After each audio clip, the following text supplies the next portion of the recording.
Para makaiwas sa pila, siksikan sa dami ng tao, paying online is the solution.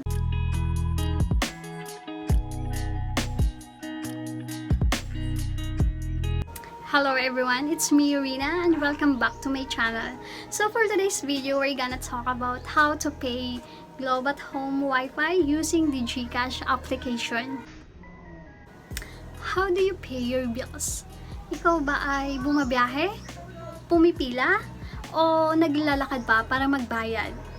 Did you know that you can now pay your bills online? Yes, you heard it right. Para makaiwas sa pila, siksikan sa dami ng tao, paying online is the solution. So if you guys still don't have a Gcash application yet, ilalagay ko po sa description box yung link para sa mabilisang pag-i-install. So don't worry kasi this application is free and available po ito sa Android and iOS user. So kung bago ka pa lang sa channel na ito, please subscribe at i-click na rin ang notification bell down below para maging laging updated sa mga bagong upcoming videos na i-upload ko. So without further ado, let's go ahead and start. So, make it sure guys na meron po kayong balance sa inyong Gcash account para po makapag-proceed po tayo sa payment.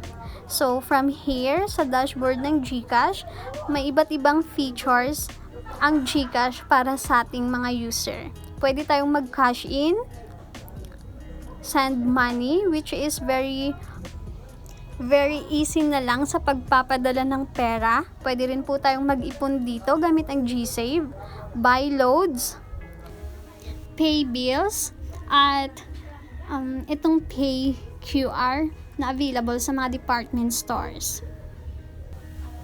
So, tap lang natin itong pay bills. So, under ng biller categories, pwede tayong magbayad ng ating electricities, water, cable and internet, telecoms, credit cards, loans, government utilities, insurances, transportations, at madami pa. So, for Globe at Home payment, we just have to click this cable or internet. Alright, so here we go. Scroll down natin until na makita natin itong Globe at Home. So, nakita na natin. I-click lang po natin yan. So, here. Payment will be posted real time. So, ang kailangan lang natin gawin, i-fill up lang natin itong mga hinihingi sa atin. So mag-fill up lang ako guys ng mga information ko dito.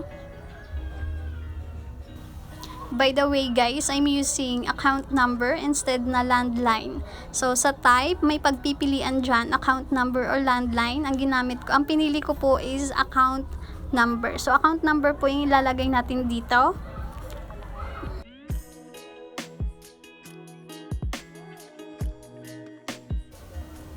So, input lang natin ang amount. And after natin ma-input ang amount, yung Gmail, yung active Gmail address.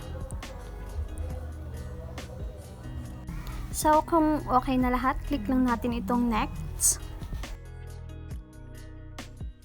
So, since may balance ang account natin, click lang natin itong Gcash.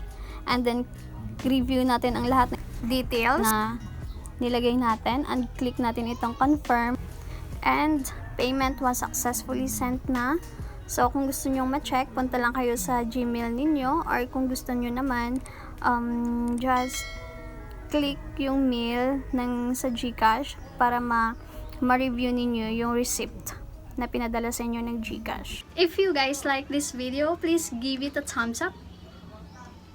And if you have any suggestion, please leave it in the comment section below. Again, this is Rina and thank you so much for watching. See you guys in my next video. Bye!